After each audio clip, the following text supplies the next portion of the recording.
Hello, hello, it's your astrologer friend Kimberly here with the week's astrology. We're looking at Monday, 29th of June to July the 5th. That's next Sunday.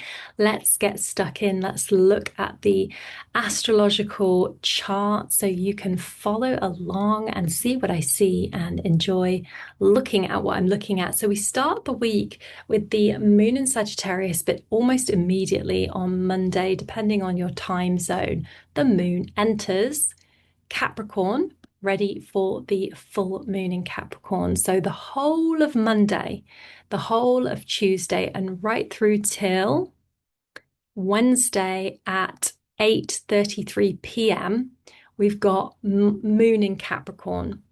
And that's really important because planets moving through Cancer answer to the moon, are governed by the moon. So with the moon in Capricorn in its sign of detriment, so the moon is in its domicile sign in Cancer, but in Capricorn, it's in its detriment sign. It's in a more uncomfortable position for the moon to be in earthy Capricorn.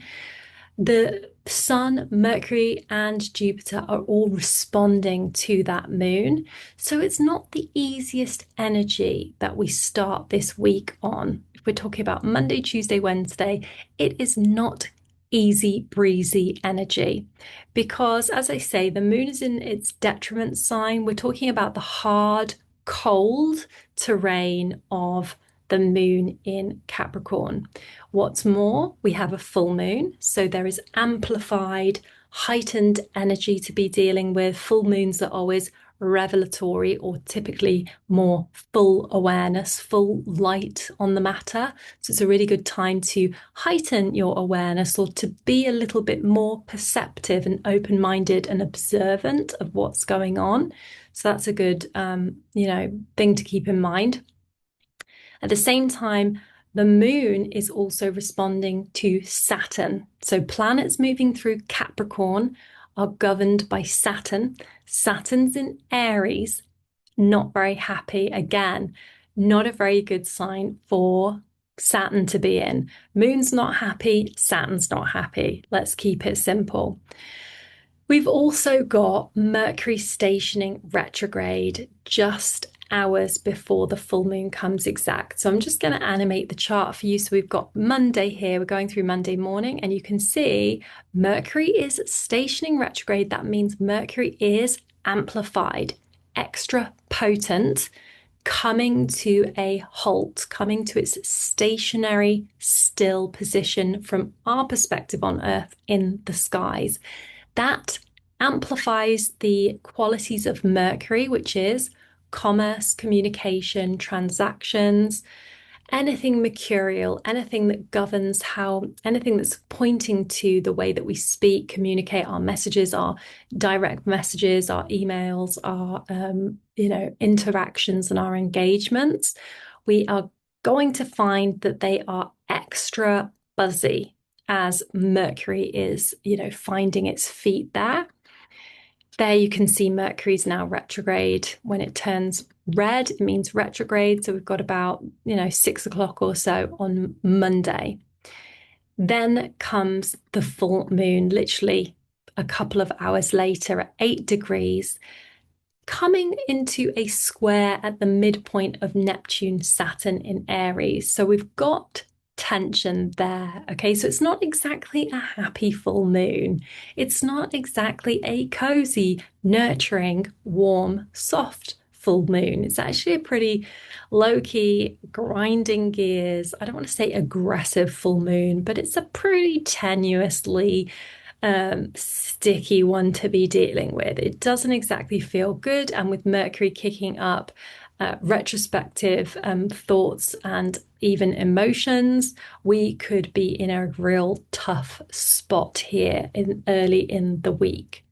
So we continue on with this Capricorn moon and Jupiter enters Leo. I'll come back to that in a minute. Just here you can see Jupiter enters Leo, and also Jupiter being at the very penultimate degree of Cancer amplifies that too. So all these planets really buzzing in Cancer, Mercury and Jupiter, the two communication planets, Mercury being light commerce, engagements, messages, emails, transactions, Jupiter being the planet of grander scale knowledge, learning, higher education, published material, lofty ideas. So those two communication planets really, really close together in Cancer, both in the same sign. Jupiter then enters Leo. Fine, I'll come back to that in a minute. And then this kind of grumpy little Capricorn moon, this moon in its sign of detriment, then opposes Mercury retrograde. And as it opposes Mercury retrograde around 26 degrees, it clashes with Eris, dwarf planet Eris, planet of discord, chaos, and the lack of harmony. This is the dwarf planet on a par with Pluto, just as big as Pluto, so just as important as Pluto. The moon and Mercury in their opposition coming into a T-square. Not great energy, guys. Not easy. Not easy energy at all, I would say. I would say this is actually damn uncomfortable. It's like sitting on an old chair, which is just well overdue some proper upholstery. You can feel, sticks and stones coming through the base of this chair. There is nothing comfortable about it at all. That's what I'd say. So I'm laying my claim to that being very difficult. We've also next up got this Mars-Uranus conjunction. So you can see here Mars and Uranus, and I'm just going to quickly explain what those two planets are. Mars is the planet of aggression, war, drive, and assertion. It is the planet that powers through with gumption and zeal. Uranus is the planet of technology, of innovation, of constant upheaval in terms of an unsettling, radical quality. So the fact that Mars is coming up close and personal with Uranus says fireworks. I don't know if you're going to see fireworks where you are, but I think there will be a lot of fireworks in the US this week, given that July 4th is their birthday. It's on a Saturday, and this sparky Mars coming up against innovative Uranus. It is very, very lively, dynamic energy times 10, times 15, times a million. So, if you have planets or points, in the air signs or around this 4-degree mark, you could be feeling very unsettled. You could be feeling very dynamic and energized by Mars, by Uranus, by any of the planets. And what we see happening after this uncomfortable little moon has come up against Mercury, the moon enters Aquarius, and there it's within orb of Pluto, which is pretty heavy energy. The moon will be sextile Neptune in Aries, trine Mars and Uranus in Gemini, and opposite Jupiter in Leo. So you can see this very, very, very strong configuration of air, fire, and, really kicking off with that signature in those zodiac signs to pick up on the themes. Now, I myself am not necessarily feeling I am directly plugged into this energy. I myself don't feel that I am doing anything particularly radical or innovative or exciting or, impressive, let's say. But I am paying attention to other people around me who are demonstrating this energy more powerfully than I. I am not really being affected by any of these planets in a direct way, but I'm definitely paying attention to other people. So hopefully I can track and log and be useful to you guys, knowing that, we're being conscious and present throughout the process. But if you are feeling that you have got this kind of ants in your pants, eagerness to kind of act and do and say and be, then know that it's basically the planets going through a lot of frictitious, animated energy this week and setting you alight. So there we have the moon entering Aquarius, 8:30 p.m. on Wednesday evening, opposing Jupiter in Leo, trine and sextile those planets in air and fire. And that takes us right through to Friday. So here we have Mars Uranus coming together. That will happen very early on Saturday morning, but by Friday we'll be really, really feeling this being a dominant energy. Doesn't matter what country you're in, this will be an exciting time. So let's just talk a little bit about Jupiter in Leo. Who knows if you're going to feel the impact of this happening? Jupiter is the largest planet in our solar system, and some teachers that I've had have attributed Jupiter to being the planet of trends, the planet of publishing, and therefore the planet that guides what we tend to see in our media landscape. Of course, I do specialize and study in this, and I don't always think it is as simple as just tracking Jupiter to see what's going to be influencing fashion trends and so on. I have seen people saying, it's the summer of, leopard print and big hair. I do think fake tans are going to be coming in. I've got a bottle of Saint-Tropez waiting for me in my bathroom cupboard, and I do feel the itch to get my Saint-Tropez on and do a bit of fake tan as the summer comes in. Otherwise, it might go off. I've had it for years. Hopefully it's not off and I make a faux pas and turn myself bright orange, but who knows? Maybe that's the Jupiter and Leo vibe. Venus has already been going through there. So, there's this amplification, and then the sun will also enter Leo. But what I want to show you is how close we are to July 19th, when we're going to have a configuration that is so strong at 4 degrees of these planets that it's just going to be this remarkable moment to be aware of.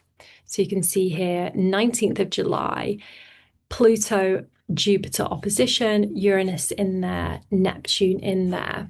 This is so rare. You will be seeing a lot of people talking about this. I hope that you feel free to, you do feel like you can reach out to me and ask any questions.